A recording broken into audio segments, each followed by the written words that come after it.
الحمد لله حمدا كثيرا طيبا مباركا فيه كما يحب ربنا ويرضاه.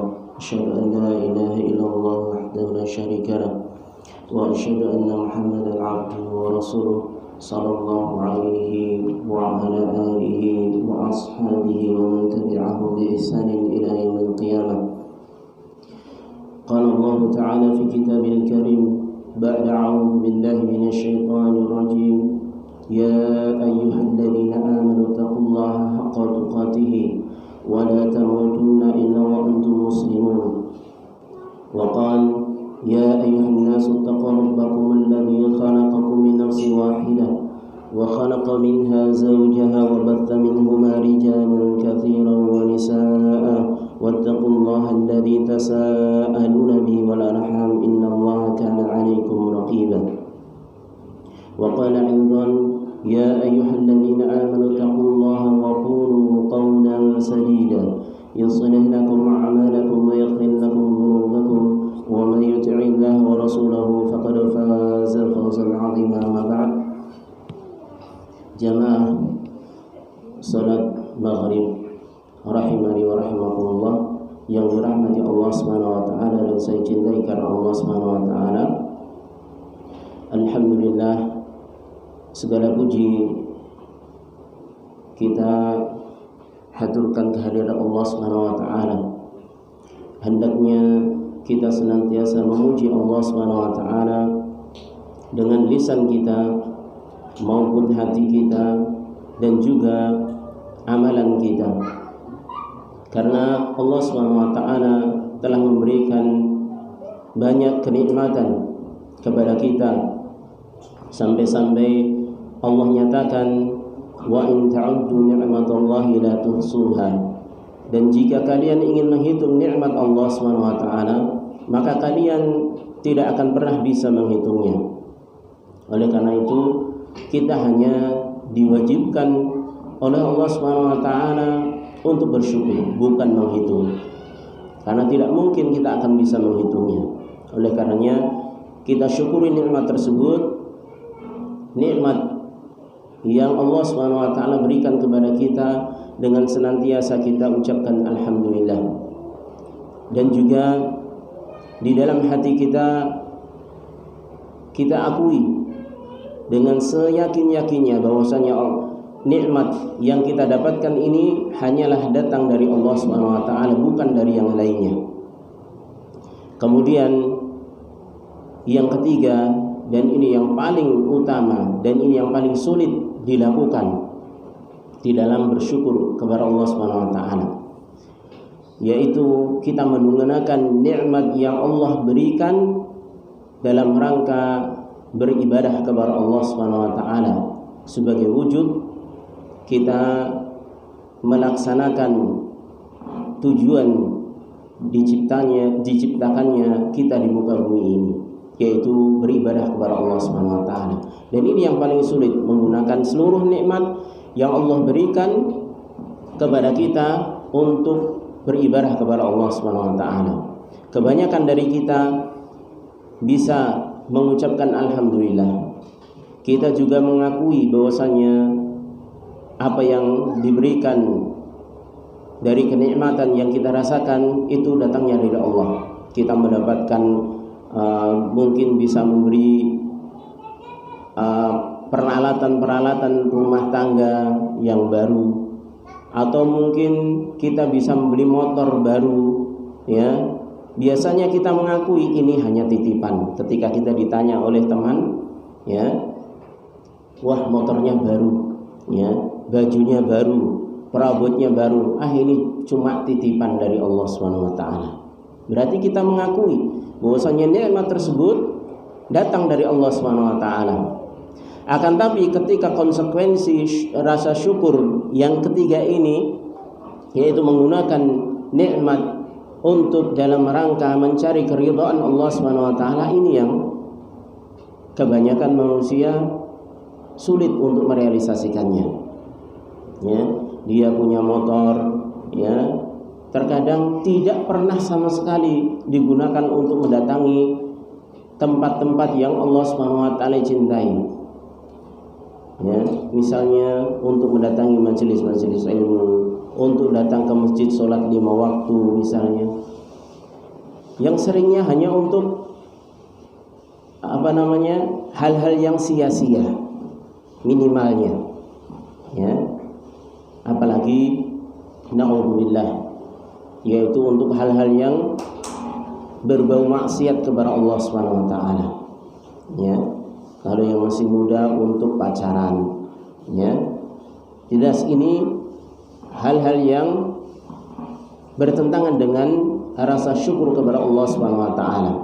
Sebab rasa syukur harus memiliki 3 syarat ini, yaitu lisan kita mengakui dengan ucapan alhamdulillah, hati kita mengakui bahwasanya nikmat itu datangnya hanya dari Allah Subhanahu wa taala, dan yang ketiga yaitu kita gunakan nikmat tersebut untuk mencari keridhaan Allah Subhanahu wa taala. Artinya kita jangan menggunakan nikmat tersebut yang bisa mengundang kemurkaan Allah Subhanahu wa taala. Baik nikmat tersebut yang ada pada tubuh kita semuanya, kita mempunyai mata, mempunyai lisan, mempunyai tangan, kaki, semuanya kita harus gunakan dalam rangka ketaatan kepada Allah Subhanahu wa taala. Ataupun nikmat-nikmat yang di luar itu, seperti tadi yang saya sebutkan, yaitu berupa hal-hal yang bisa menunjang di dalam kehidupan kita, ya, seperti kendaraan, ya, kemudian perangkat-perangkat lainnya, seperti kita memiliki HP juga seperti itu, hendaknya kita gunakan dalam rangka mencari ridha Allah Subhanahu wa taala. Jemaah sekalian rahimani wa rahimakumullah yang dirahmati Allah Subhanahu wa taala dan saya cintai karena Allah Subhanahu wa taala. Pada kesempatan kali ini insyaallah taala saya ingin memberikan satu nasihat yang ini saya peruntukkan untuk diri saya pribadi dan jemaah sekalian, yaitu tentang kewajiban di dalam kita menuntut ilmu, karena ini merupakan di antara hal yang paling penting, ya, di dalam agama Islam ini, karena ilmu memiliki kedudukan yang agung di sisi Allah Subhanahu wa taala. Dan sudah barang tentu ketika ilmu itu memiliki kedudukan yang agung di sisi Allah Subhanahu wa taala, maka orang yang memiliki ilmu atau yang disebut dengan ahlul ilmi, ya, maka dia juga akan mendapatkan kemuliaan sebagaimana Allah Subhanahu wa taala telah memuliakan ilmu. Maka Allah Subhanahu wa taala juga memuliakan ahlul ilmi, di mana Allah Subhanahu wa taala berfirman, yarfa'illahu alladhina amanu minkum walladhina utul ilma darajat. Allah Subhanahu wa taala mengangkat orang-orang yang beriman di antara kalian dan orang-orang yang memiliki ilmu beberapa derajat. Ya, dalam ayat ini Allah Subhanahu wa taala membedakan derajat antara orang yang beriman dengan orang yang memiliki ilmu. Karena iman dengan ilmu dalam ayat ini disebutkan berbeda. Ya, nanti akan kita jelaskan sedikit tentang masalah ini. Tapi yang menjadi perhatian kita di sini dalam ayat ini, yaitu Allah mengangkat derajat, beberapa derajat bagi orang-orang yang memiliki ilmu. Bahkan Rasulullah SAW bersabda tentang kewajiban ilmu ini, ya, dalam hadis yang hadis ini dengan berbagai macam jalannya, yaitu hasan li ghairihi, ya. Rasulullah SAW bersabda, "Thalabul ilmi fariidatun ala kulli muslim." Thalabul ilmi, menuntut ilmu, mencari ilmu itu fariidah, kewajiban bagi setiap muslim, ya. kalimat muslim dengan bentuk mudzakkar, yaitu laki-laki istilahnya, ini bukan berarti menunjukkan pembatasan bahwasanya yang wajib menuntut ilmu itu adalah hanya laki-laki. Tapi para ulama menjelaskan bahwasanya ketika disebutkan kalimat dengan satu jenis saja, maka jenis yang lain itu mencakup, ya. Jadi baik laki-laki maupun perempuan, tua maupun muda, ya, maka ini semuanya diwajibkan untuk menuntut ilmu. Lalu timbul pertanyaan bagi kita, ilmu apa yang diwajibkan oleh Allah Subhanahu wa taala dan Rasulnya? Ya. Maka sudah pasti bahwasanya jawabannya adalah ilmu agama. Ya, ilmu agama. Kenapa bukan ilmu duniawi yang bersifat duniawi seperti ilmu kedokteran, ilmu tentang arsitek, ya, bangunan, ya, ilmu ekonomi, istilahnya ekonomi yang sifatnya duniawi, ya, dan yang lainnya. Kenapa bukan ilmu-ilmu dunia? Kenapa yang dimaksud di sini ilmu syar'i atau ilmu agama? Padahal Rasulullah SAW menyebutkan tanpa dengan penyebutan, artinya tidak menyebutkan tolabu ilmi din, ya, atau tidak menyebutkan tolabul ilmi syar'i, ya, menuntut ilmu agama, tidak, tapi tolabul ilmi. Dari mana bisa kita fahami hal ini bahwasanya menuntut ilmu di sini adalah ilmu agama? Dan hadis yang lain Rasulullah SAW menyebutkan bahwasanya kepada para sahabatnya, antum a'lamu bi umuri dunyakum. Kalian lebih mengetahui dengan perkara dunia kalian, dengan ilmu-ilmu yang berkaitan dengan dunia kalian. Ya, berarti menunjukkan bahwasanya kalau disebutkan ilmu oleh Rasulullah SAW, ya, maka yang disebut ilmu di sini adalah ilmu yang menyangkut masalah agama, ya, masalah agama. Karena ketika dalam masalah dunia, Allah dan Rasulnya, ya, menyerahkan kemaslahatan duniawi itu kepada manusia itu sendiri. Dalam artian selama hal-hal yang berkaitan dengan duniawi tidak ada larangannya di dalam masalah agama, maka semuanya itu dibolehkan pada asalnya. Mau sifatnya makanan ataupun pekerjaan, ya, ataupun yang lainnya yang sifatnya duniawi, maka pada asalnya itu dibolehkan. Kecuali nanti kalau ada hal-hal yang itu dilarang dari sisi agama. Seperti misalnya jual beli asalnya dihalalkan oleh Allah Subhanahu wa taala, ya. Jenis jual beli apapun terserah, semuanya dihalalkan. Kecuali nanti ada yang datang jenis-jenis jual beli yang diharamkan oleh Allah Subhanahu wa taala, seperti kalau jual beli itu mengandung gharar, mengandung tipu muslihat, artinya menipu yang membeli, ya. Ada apa istilahnya lagi, yaitu tentang jual beli yang mengandung unsur riba misalnya, ya, yang asalnya halal, maka hal-hal yang menyangkut larangan-larangan ini menjadi dilarang, ya, oleh Allah dan Rasulnya, dikarenakan adanya hal-hal yang melanggar tuntunan syariat, ya. Tapi ketika tidak ditemukan, ya, dari hal-hal duniawi yang melanggar syariat, maka itu semuanya dibolehkan, ya, yang bersifat duniawi. Makanan juga seperti itu.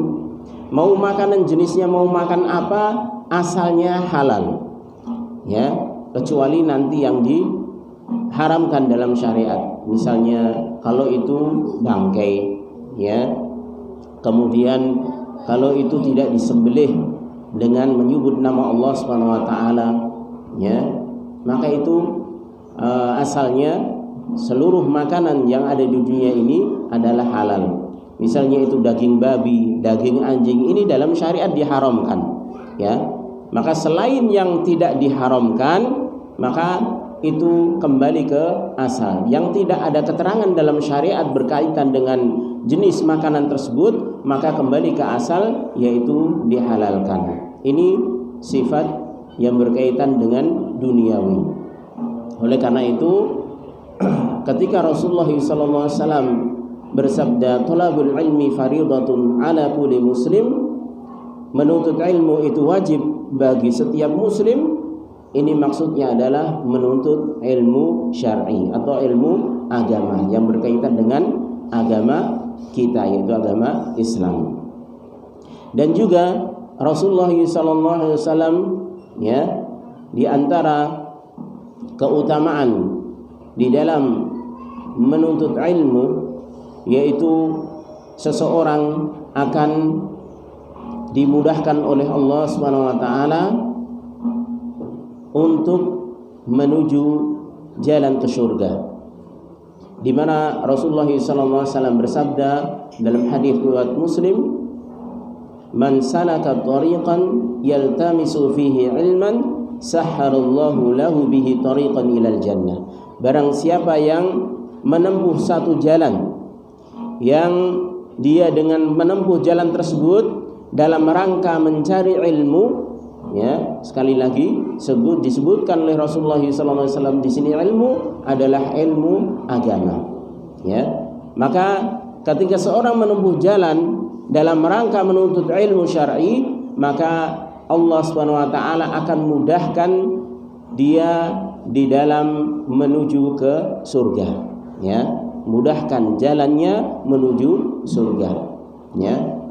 Dari sini menunjukkan jika seorang itu menghendaki untuk masuk ke dalam surga, maka harus dengan ilmu, ya.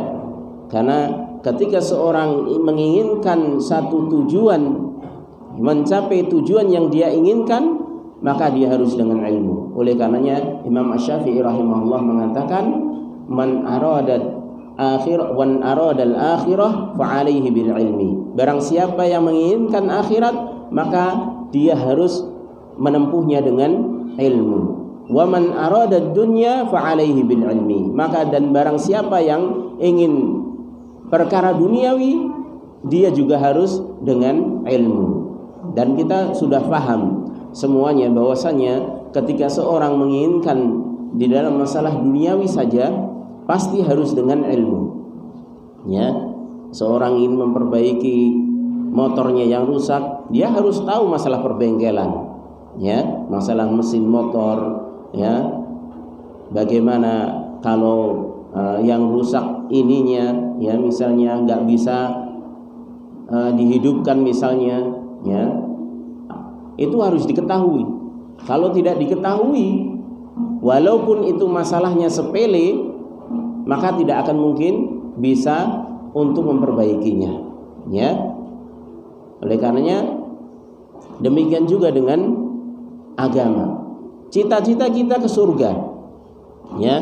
Dan surga itu adalah tempat kita atau tempat asal usul kita, ya. Karena Nabi Adam sebelum diturunkan Allah Subhanahu wa taala ke duniawi, yaitu beliau diciptakan, ya, di surga, ya. Tapi karena satu kesalahan, maka Allah Subhanahu wa taala sebagai hukumannya Allah turunkan ke dunia, ya. Oleh karenanya kita di dunia ini diibaratkan orang yang merantau, musafir, ya. Dan satu saat nanti kita akan kembali lagi ke akhirat, ya. Dan tempat kembali kita yang kita tuju yaitu tempat kembali asal usul dari bapak kita, yaitu Adam alaihissalam, yaitu di surga. Oleh karena itu, jika kita ingin kembali ke surga, maka kita harus memiliki ilmu, ya, yang bisa mengantarkan kita menuju ke sana, ya, yaitu kita senantiasa belajar ilmu agama ini. Jamaah sekalian rahimani wa rahimakumullah, yang dirahmati Allah Subhanahu wa taala dan saya cintai karena Allah Subhanahu wa taala. Kemudian ketika kita membahas masalah kewajiban menuntut ilmu syar'i, ataupun kita mengetahui tentang keutamaan-keutamaan di dalam menuntut ilmu syar'i, maka sebenarnya kita tidak lepas, ya, di dalam membahas satu surah di dalam Al-Quran, ya, yaitu surah Al-Asr, ya, di mana Allah Subhanahu wa taala di dalam surah tersebut ayat 1 sampai 3, ayat yang pendek, Allah Subhanahu wa taala berfirman, wal 'asr innal insana lafi khusr illa alladhina amanu wa 'amilus solihati wa tawasaw bil haqqi wa tawasaw bis sabr. Demi masa, ya, Al-Asr di sini adalah tempat manusia berbuat dan beramal, ya, tempat di mana siang dan malam itu bergantian. Inilah namanya Al-Asr, yaitu masa, waktu yang kita bertempat di dalamnya, ya. Ini Allah Subhanahu wa taala bersumpah dengan makhluknya, ya, dan hanya Allah Subhanahu wa taala yang boleh bersumpah dengan makhluknya. Adapun kita tidak boleh kita bersumpah kepada selain Allah Subhanahu wa taala, ya. Kalau kita bersumpah harus atas nama Allah Subhanahu wa taala.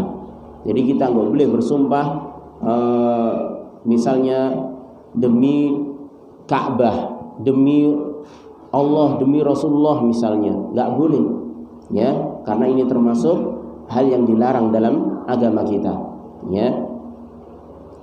Jadi kalau bersumpah harus demi Allah. Adapun Allah Subhanahu wa taala, zat yang menciptakan segala sesuatunya, termasuk yang menciptakan makhluk yang bernama waktu ini, maka Allah Subhanahu wa taala boleh, ya, terserah Allah Subhanahu wa taala mau bersumpah dengan makhluknya, ya. Oleh karenanya kita dapati dalam Al-Quran banyak sekali Allah Subhanahu wa taala bersumpah dengan makhluk-makhluknya, ya, bersumpah dengan matahari, bersumpah dengan bulan, bersumpah dengan malam, bersumpah dengan siang, dan dalam ayat ini bersumpah dengan waktu yang mencakup seluruh alam semesta, ya, yang berada di dalamnya tersebut, ya. Ini menunjukkan pentingnya waktu bagi manusia. Kemudian setelah bersumpah, Allah Subhanahu wa taala mengatakan innal insana lafi khusr. Sesungguhnya manusia itu dengan jenisnya, artinya jenis manusianya semua itu pasti di dalam kerugian, ya, pasti di dalam kerugian, benar-benar di dalam kerugian. Di sini dengan kalimat fi, artinya maknanya tidak di dalam, diibaratkan tenggelam, ya, ibaratnya di sebuah lautan, ya, lautan, kemudian seseorang itu berada di dalamnya. Ini maknanya, berarti dia menunjukkan manusia itu benar-benar diliputi oleh kerugian. Ini asal muasalnya, ya. Allah benar-benar bersumpah dengan itu, ya. Allah bersumpah dengan waktu, kemudian dosanya manusia semua diliputi di dalamnya, ya. Baik kerugian itu bermacam jenis kerugian dan dengan sebesar-besar manusia yang berada di dalam kerugian. Kemudian Allah Subhanahu wa taala mengecualikan setelah itu siapa manusia yang bisa terhindar dari sifat kerugian tersebut. Maka Allah Subhanahu wa taala menyebutkan illal ladzina amanu wa amilus shalihat wa tawassaw bil haqqi wa tawassaw bis sabr. Ada 4 sifat yang jika seseorang itu memiliki 4 sifat ini, maka dia akan terbebas atau dikecualikan oleh Allah Subhanahu wa taala dari manusia-manusia yang merugi, yang di dalam kerugian. Ya. Yang pertama yaitu orang-orang yang beriman. Ya, orang-orang yang beriman. Ya, ini sifat yang pertama. Sifat yang pertama ini ya disebutkan oleh Allah Subhanahu wa taala karena iman itu adalah awal mula ya yang berada dalam hati manusia. Ya, sifat iman. Ya. Di sini Allah Subhanahu wa taala tidak menyebutkan secara spesifik ilmu. Ya. Akan tapi menyebutkan iman. Ya, karena iman inilah yang mendahului ilmu. Nanti ilmu itu akan yaitu menyempurnakan keimanan yang ada. Ya, oleh karenanya di dalam tafsir Syekh Abdurrahman bin Nasir As-Sa'di rahimahullah mengatakan bahwasanya al-imanu la yatimmu illa bil ilmi. Keimanan itu tidak akan sempurna kecuali dengan ilmu. Ini menunjukkan iman itu mesti ada terlebih dahulu sebelum adanya ilmu. Ya, walaupun hanya secercah, istilahnya walaupun hanya sedikit cahaya keimanan, maka itulah modal bagi manusia di dalam mendapatkan hidayah. Baru setelah itu dia sempurnakan cahaya keimanan tersebut dengan ilmu.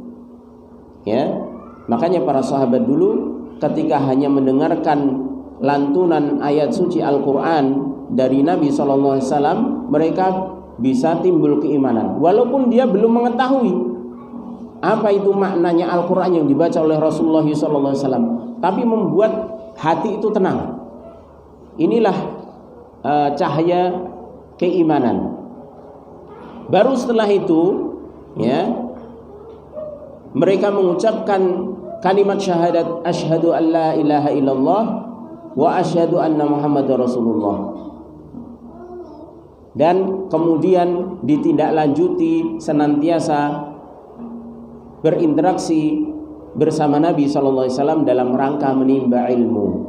Ya, akhirnya dengan itu kuatlah, kokohlah keimanan, menjadi sempurna keimanan.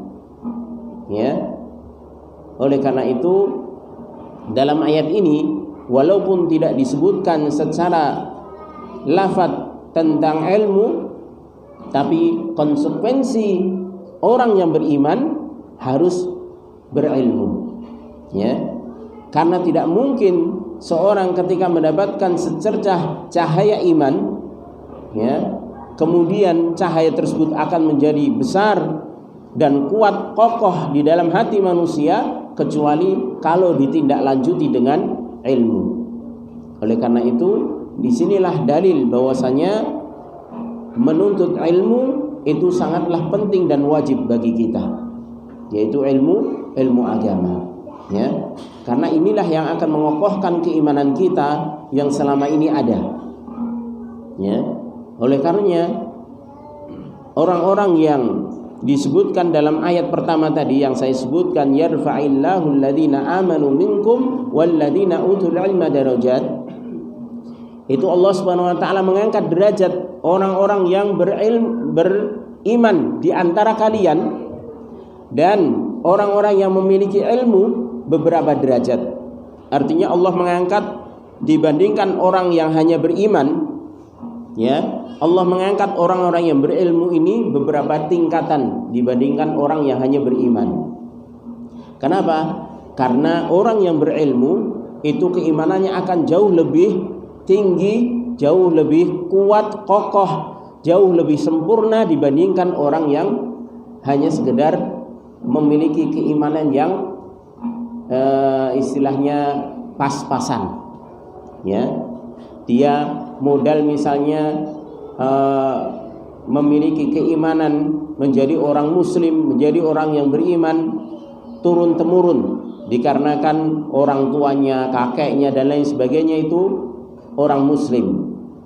Ya, tapi dia tidak pernah belajar ilmu agama, sholat ya hanya sekedar sholat, nggak pernah belajar bagaimana sholat yang benar, ya, nggak pernah belajar bagaimana saum yang benar, nggak pernah belajar bagaimana muamalah secara Islami, ya. Dia hanya bermodalkan keturunan saja. Berbeda dengan orang yang dia beriman kemudian mau belajar ilmu agama, otomatis dia akan lebih baik dan lebih sempurna dari sisi amalan-amalan yang dia lakukan, dari sisi ibadah-ibadah yang ia lakukan. Ya, dia sholat sesuai dengan tuntunan, dia puasa sesuai dengan tuntunan, ya, dia bermuamalah bertetangga sesuai dengan tuntunan, ya. Maka inilah yang membedakan. Ya, sama-sama beriman, tapi yang satu punya ilmu, yang satu tidak. Yang satu mau belajar, yang satu tidak. Ya. Karena yang namanya iman itu kan bertingkat-tingkat, sebagaimana Rasulullah SAW sebutkan dalam hadis riwayat Imam Bukhari dan Muslim, al-imanu bid'un wa sab'una syu'bah, ya, au bid'un wa sittuna syu'bah, ya. Iman itu ada 70 sekian cabang atau 60 sekian cabang. Fa'alaha au afdaluha, yang paling tinggi atau yang paling afdal adalah qaulu la ilaha illallah, yaitu ucapan la ilaha illallah. Wa adnaha imatatul adza anit tariq, yang paling rendah dari cabang keimanan itu adalah menyingkirkan gangguan dari jalan. Ya, menyingkirkan gangguan dari jalan. Di sini kalau kita tidak memiliki ilmu, ya, biasanya kalau kita jalan di tengah ada gangguan, biasanya kan cuek, ya, biasanya kan cuek. Kita nggak memikir apa-apa, ya. Yang penting kita nggak celaka gitu saja sudah, ya. Tapi bagi orang yang memiliki ilmu, dia akan berhenti, akan menyingkirkan gangguan tersebut. Disinilah perbedaannya. Orang yang nggak menyingkirkan tadi tetap beriman, ya, cuman bedanya tingkat keimanannya berbeda dengan orang yang memiliki ilmu. Oh, ini ada gangguan di jalan, maka saya akan singkirkan nanti kalau mengganggu orang lain misalnya. Berbeda dengan orang yang hanya sekedar lewat, ya, cuek, walaupun dia seorang yang beriman juga, tapi tingkat keimanannya berbeda dengan orang yang memiliki ilmu tadi. Oleh karena itu tingkatan keimanan seorang itu berbeda-beda sesuai dengan kadar keilmuannya. Semakin dia berilmu, maka dia semakin memiliki banyak cabang keimanan. Otomatis semakin dia memiliki banyak cabang keimanan, dia akan semakin kokoh, semakin kuat, ya, dibandingkan orang yang hanya sekedar yes yang penting iman, ya, sing penting iman istilahnya. Maka dia terkadang tidak memiliki cabang yang banyak dari keimanan, ya, sehingga kekuatan keimanannya jauh, ya, dibandingkan orang yang berilmu. Semakin berilmu, semakin dia akan memiliki banyak cabang dari keimanan yang dia miliki, ya. Ini yang pertama, sifat orang yang beriman. Oleh karenanya konsekuensi dari keimanan apabila seorang ingin sempurna imannya, dia harus berilmu, dan tidak ada jalan lain. Al-ilmu bitta'allum. Ilmu itu, kata Rasulullah SAW, harus dengan belajar. Ya, harus dengan belajar. Ini kewajiban kita selaku kaum muslimin yang mengaku beriman kepada Allah Subhanahu wa taala, agar kita bisa keluar dari sifat rugi ya di dunia ini. Karena Allah Subhanahu wa taala artinya semua dikatakan oleh Allah Subhanahu wa taala, semua manusia semuanya merugi kecuali orang yang beriman ya. Dan semakin dia mau belajar ilmu agama ini, maka semakin akan kokoh keimanannya, banyak cabang-cabang yang ia miliki, sebagaimana disebutkan dalam hadis tadi bahwasanya iman itu memiliki 70 atau 60 sekian cabang ya. Yang paling utama adalah kalimat la ilaha illallah ya. Berarti dia harus mengilmui tentang kalimat la ilaha illallah dan seterusnya. Kemudian yang kedua, beramal soleh. Illa alladzina amanu wa amilu salihat, yaitu beramal soleh ya. Ini sifat yang kedua yang harus dimiliki seorang manakala dia ingin keluar dari sifat kerugian ya. Amal soleh ya, di sini juga terkandung di dalamnya konsekuensi ilmu. Dari mana? Yaitu bahwasanya yang namanya amal soleh, seseorang itu bisa menentukan amal itu baik atau tidak. Amal soleh itu kan amal yang baik ya istilahnya. Dari mana dia bisa menentukan amal itu baik atau tidak? Kecuali dia harus mengetahuinya, kecuali dia harus belajar ya. Gerakan sholat ini sesuai dengan sunnah Nabi atau enggak ya?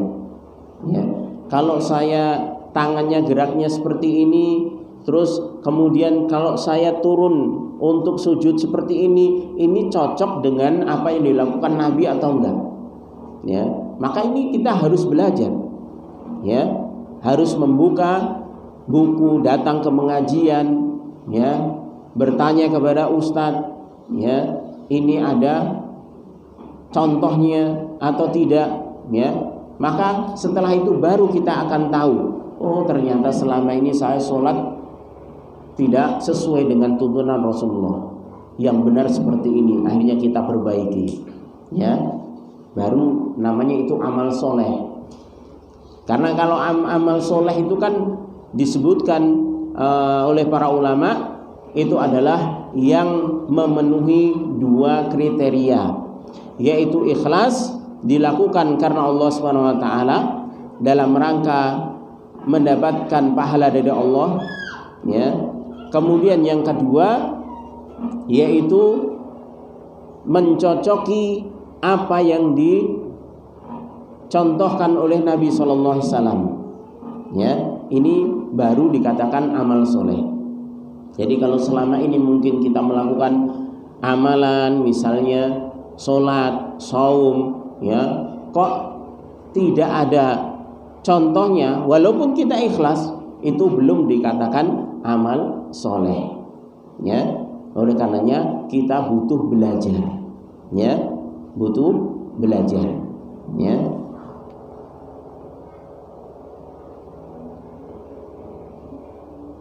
Baik. Adzan jam 7 lebih berapa ya? Jadi 12 ya. Baik. Ini sebenarnya pembahasan masih panjang, tapi saya cukupkan pada 2 poin ini terlebih dahulu, karena 2 poin yaitu iman dan amal soleh ini adalah 2 hal yang membuat seseorang bisa memperbaiki dirinya.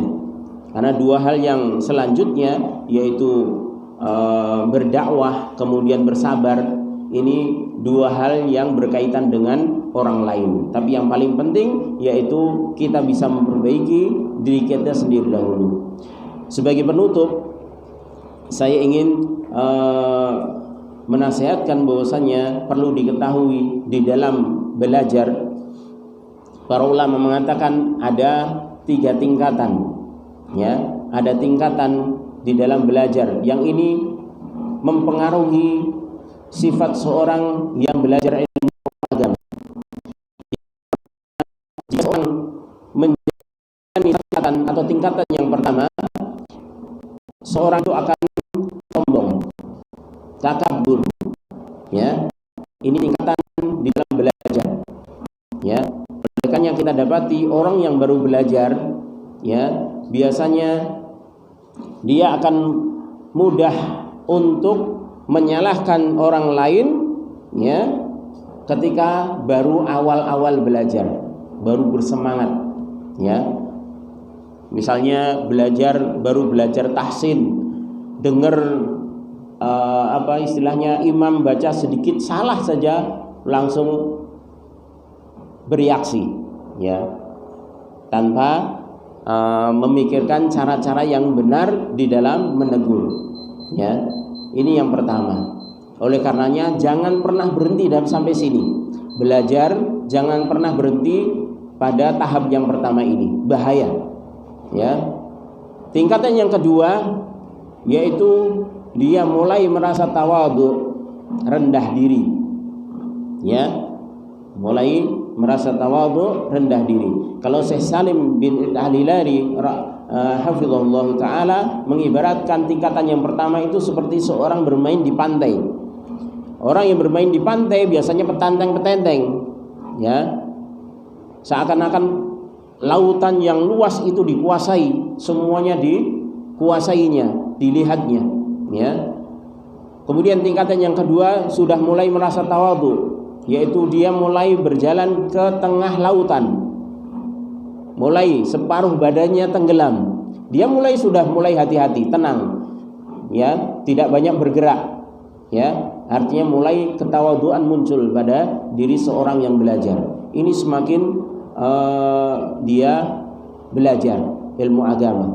Kemudian yang tingkatan yang ketiga, maka dia akan mendapatkan bahwasannya dirinya masih banyak hal-hal yang belum diketahuinya. Jadi merasa dirinya bodoh.